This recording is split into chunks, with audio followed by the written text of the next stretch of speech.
आप सभी को जय मसीह। जय मसीह। परमेश्वर का धन्यवाद ये दिन ये समय देने के लिए। तो आइए आज हम परमेश्वर के वचन पे फिर से मनन करते हैं। वचन में जाने से पहले मैं एक छोटी सी कहानी से आज वचन का शुरुआत करना चाहूँगी। तो ये जो कहानी था ये 20वीं सदी का समय का था। 20वीं सदी का, अभी हम 21वीं सदी में हैं। तो ये 20वीं सदी का कहानी था। और सालों पहले क्या हुआ था कि एक बहुत ही धनवान, बहुत ही अमीर व्यक्ति था। और ये एक सच्ची कहानी है। एक बहुत ही धनवीर और अमीर व्यक्ति था और उसने सोचा कि वो एक बहुत ही बड़ा और आलीशान घर अपने लिए बनाएगा। तो उसने सालों साल उसने समय बिताया ताकि वो अपने उस घर को बना सके। तो 2 साल, 3 साल, 4 साल ऐसे करके कई साल, उसको 5-6 साल लग गए उसको अपना घर बनाने में। और उसने अपना बहुत ही सुंदर घर, बंगला, आलीशान बंगला बनाया। परंतु उसके मृत्यु के बाद जब वो मर गया था तो उस घर का क्या हुआ? वो घर, कोई भी उसको उस घर को बेच नहीं पाया। क्यों? क्योंकि वो बहुत ही महंगा था। और सिर्फ महंगा ही नहीं, लेकिन फिर ये ज़माना बदलते हुए जो वो घर का, जिस प्रकार से वो घर बना था, उसको कोई पसंद नहीं किया, उसको किसी ने पसंद नहीं किया, नहीं चाहा।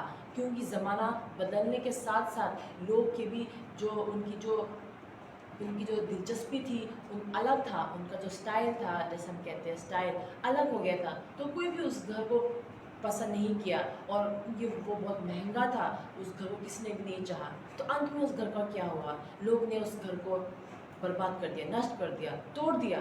क्योंकि अब उस घर को कोई भी नहीं चाहेगा और ऐसे रखे रखे उसका क्या फ़ायदा। उसी प्रकार से इस कहानी से मैं क्या कहना चाहती हूँ, आपका और मेरा जीवन उस प्रकार से है।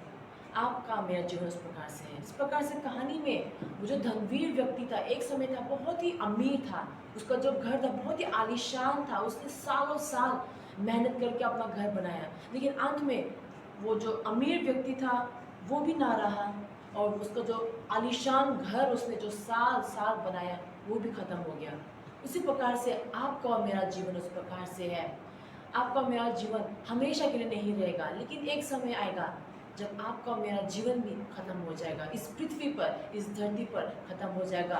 परंतु वचन क्या कहता है कि परमेश्वर का जो वचन है, ये जो पवित्र शास्त्र, परमेश्वर का पवित्र धर्म है, परमेश्वर का पवित्र शब्द है, वो कभी भी खत्म नहीं होगा, कभी भी नष्ट नहीं होगा। परमेश्वर का वचन इस प्रकार से लिखा है। और यहाँ से आज मेरा शीर्षक आपके बीच में मैं लेके आना चाहती हूँ, मनुष्य की दुर्बलता में भी परमेश्वर की ताकत है।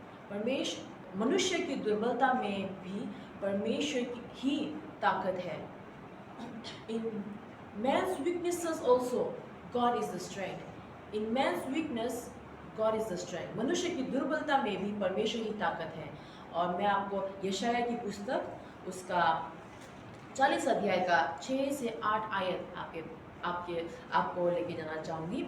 यशाया किताब उसका 40 का 6 से 8 आयत। Isaiah chapter 40 verses 6 through 8। यहाँ पर परमेश्वर का वचन इस प्रकार से लिखा है, आपके बीच में मैं पढ़ के सुना देती हूँ। बोलने वाले का वचन सुनाई दिया, प्रचार कर। मैंने कहा, मैं प्रचार क्यों करूं? सब प्राणी घास है, उनकी शोभा मैदान के फूल के समान है। 7 आयत। जब यहोवा की सांस उस पर चलती है तब घास सूख जाती है और फूल मुरझा जाता है। निसंदेह प्रजा घास है। 8 आयत। घास तो सूख जाती है और फूल मुरझा जाता है, परंतु हमारे परमेश्वर का वचन सदैव अटल रहेगा। आमीन। परमेश्वर का वचन इस प्रकार से आपको मुझे क्या बता रहा है? आप और मैं, यहाँ पर जो घास के बारे में बताया गया, फूल के बारे में बताया गया है। यदि हमने इसको ध्यान से, यदि हमने सुना हो तो 6 आयत में कहता है कि सब प्राणी तो घास है, मतलब कि सब प्राणी जो जीवन है, सब जीवन घास के समान है। और 8 आयत में लिखा है कि घास सूख जाता है, जो फूल, मैदान में जो फूल है वो मुरझा जाते हैं। उसी प्रकार से आपका और मेरा जीवन है। 7 आयत कहता है कि जब यहोवा की सांस उस पर चलती है तो घास सूख जाती है और फूल मुरझा जाते हैं। निसंदेह प्रजा घास है, मतलब कि जो मनुष्य जाति है, जो प्राणी है, जो जीव जंतु है, इस संसार में जितने भी जीव जंतु प्राणियां हैं, आप और मैं मिलाकर हम सब घास के समान हैं। फूल जो मैदान में जो फूल उगते हैं उसके समान है। अब हमारी मनुष्य की तुलना घास के साथ क्यों किया, फूल के साथ क्यों किया? क्योंकि जब घास सूख जाती है तो उसका जो जीवन, जो घास का जो जीवन होता है चला जाता है। जब फूल सूख जाता है तो जब फूल मुरझा जाता है तो इसका मतलब है कि फूल की जो उसमें जो जीवन है, उसकी जीवनी है, वो चली जाती है। उसी प्रकार से आप और मैं, जब परमेश्वर हमसे उनका जो सांस है वो ले लेता है तो उस समय जो मनुष्य है उसका जीवन रुक जाता है, जीवन खत्म हो जाता है। उसी प्रकार से इसलिए आपकी और मेरी तुलना घास के समान किया है, फूल के समान हमें तुलना किया गया है। परंतु परमेश्वर का वचन 8वीं आयत में क्या कहता है? परमेश्वर का जो वचन है वो हमेशा सदा सर्वदा रहेगा, हमेशा सदा सर्वदा जिंदा रहेगा। परमेश्वर का वचन इस प्रकार से लिखा है। इसलिए जो हमारा अस्तित्व है, जो जीवन हम लोग जीते हैं, इसको आज हम देख सकते हैं हमारा जीवन कैसा है। यदि हम लूका का किताब में देखेंगे, लूका का किताब उसका 12 अध्याय का 16 से 21 आयत, लूका उसका 12 अध्याय का 16 से 21 आयत, यहाँ पर परमेश्वर का वचन हम देखेंगे। उसने उनसे एक दृष्टांत कहा। किसी धनवान की भूमि में बड़ी उपज हुई। तब वह अपनी मन में विचार करने लगा, मैं क्या करूं, क्योंकि मेरे यहाँ जगह नहीं जहाँ अपनी उपज इत्यादि रखूं। और उसने कहा, मैं ये करूंगा, मैं अपनी बखारियां तोड़कर उनसे बड़ी बनाऊंगा और वहाँ अपना सब अन्न और संपत्ति रखूंगा और अपने प्राण से कहूंगा कि प्राण, तेरे पास बहुत वर्षों के लिए बहुत संपत्ति रखी है, चैन कर, खा पी, सुख से रहे। परंतु परमेश्वर ने उससे कहा, हे मूर्ख, इसी रात तेरा प्राण तुझसे ले लिया जाएगा। तब जो कुछ तूने इकट्ठा किया है वो किसका होगा? ऐसा ही वह मनुष्य भी है जो अपने लिए धन बटोरता है, परंतु परमेश्वर की दृष्टि में धनी नहीं। परमेश्वर का वचन इस प्रकार से लिखा है।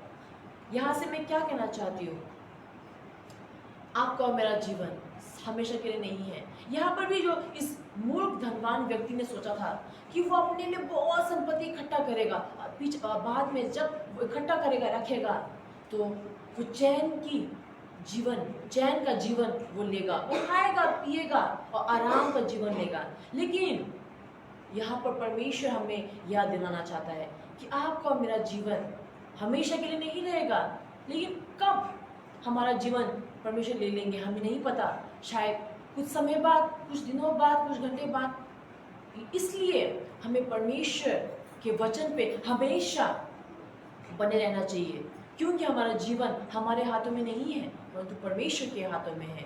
इसलिए हमें परमेश्वर का जो वचन है हमेशा अपने पास, हमेशा अपने साथ, अपने मन में हमें रखना ज़रूरी है, क्योंकि परमेश्वर का वचन ही है जो हमेशा के लिए रहेगा। परमेश्वर का वचन ही है जो हमें अंत में एक अनंत जीवन की ओर हमें लेके जाएगा। इस संसार में हम कुछ पलों के लिए हम लोग जिंदा हैं, कुछ पलों के लिए हम इस संसार में रहने वाले हैं। लेकिन परमेश्वर का वचन, जो कोई परमेश्वर का वचन पर मनन करेगा, परमेश्वर के वचन के अनुसार चलेगा, वो हमेशा के लिए रहेगा, अनंत जीवन उसका होगा। परमेश्वर का वचन आपको और मुझे ये कहता है। और आज का जो हमारा खंड है यशायाह 40, आप इसी खंड को आप पहला पत्रुस उसका 1 का 24 और 25 आयत में भी देखेंगे। पहला पत्रुस उसका 1 अध्याय का 24 और 25, फर्स्ट पीटर चैप्टर 1 वर्सेस 24 और 25। यहाँ पर इन आयतों में भी वही लिखा है कि आप और मैं घास के समान हैं, फूल के समान हैं, जो एक दिन मुरझा जाएगा, एक दिन खत्म हो जाएगा। परमेश्वर का वचन लिखा है। परंतु इसी किताब, इसी अध्याय का 23 आयत, पहला पत्रुस 1:23 में लिखा है कि हम नाशवनी से नहीं परंतु अविनाशी बीज से हमने नया जीवन पाया है। यहाँ पर परमेश्वर का वचन आयत इस प्रकार से लिखा है कि हम नाशवनी से नहीं परंतु अविनाशी बीज से नया जन्म हमने पाया है। और ये जो बीज का जो दर्शन दिया गया, जो बीज के बारे में बताया गया है, ये बीज केवल परमेश्वर के द्वारा हमें मिला गया है। और इस बीज के द्वारा हम सदा सर्वदा के लिए हम लोग रह सकते हैं। सदा सर्वदा के लिए हम लोग परमेश्वर के वचन में हम लोग बने रह सकते हैं। ये जो बीज है, ये परमेश्वर का वचन के बारे में बताया गया है। परमेश्वर ने अपना वचन, अपना जीवन जीवती वचन आपको मुझे दिया है ताकि हम उसमें बन सके। क्योंकि ये जो बीज उन्होंने दिया है, ये एक नाशवानी, नष्ट करने वाला बीज नहीं है परंतु एक अविनाशी, मतलब कि एक बीज जो हमेशा के लिए बना रहेगा। और ये परमेश्वर का वचन उन्होंने हमें दिया है, परमेश्वर का वचन, ताकि इसमें हम लोग बने रहे, इसमें हम लोग जिंदा रह सके, ताकि इस संसार को छोड़ने के बाद भी हम हमेशा के जीवन, सदा सर्वदा का जीवन परमेश्वर में हम लोग जान सके, परमेश्वर में हम लोग पा सके। परमेश्वर का वचन इस प्रकार से आपको और मुझे हौसला दे रहा है, आपको मुझे उत्साहित कर रहा है। और एक अंतिम आयत हम लोग देखेंगे, भजन संहिता उसका 119 का 98 आयत, भजन संहिता उसका 119 का 98 आयत, Psalm 119:89, Psalm 119:89, भजन संहिता 119 का 98। हे यहोवा, तेरा वचन आकाश में सदा तक स्थिर रहता है। आमेन। परमेश्वर का वचन कहता है कि साफ साफ स्पष्ट रूप से आप मुझे कह रहा है कि परमेश्वर का जो वचन है वो हमेशा के लिए जिंदा रहेगा, हमेशा के लिए स्थिर होगा। परमेश्वर का वचन इस प्रकार से कह रहा है। इसलिए चाहे हम लोग कमजोर हो या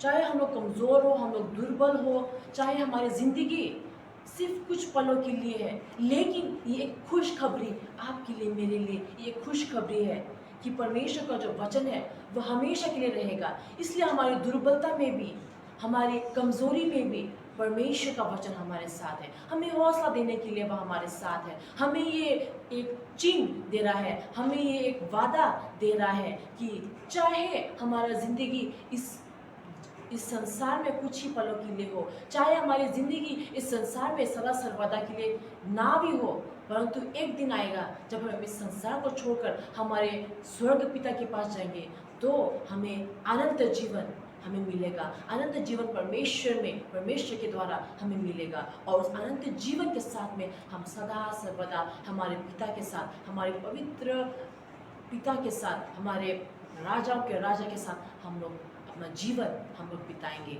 ये वादा परमेश्वर के वचन ने आज हमें दिया है। इसलिए हमारी दुर्बलता में भी परमेश्वर ही हमारी ताकत है। इसलिए उन पर विश्वास करें और उनका दिया हुआ बीज, मतलब कि उनका दिया हुआ वचन पर हम लोग मनन करें, ताकि अनंत का जीवन अंत में आपका और मेरा हो। आमेन। ये परमेश्वर का जीवित वचन है और जीवित वचन से हम सब लोग आशीष पाए।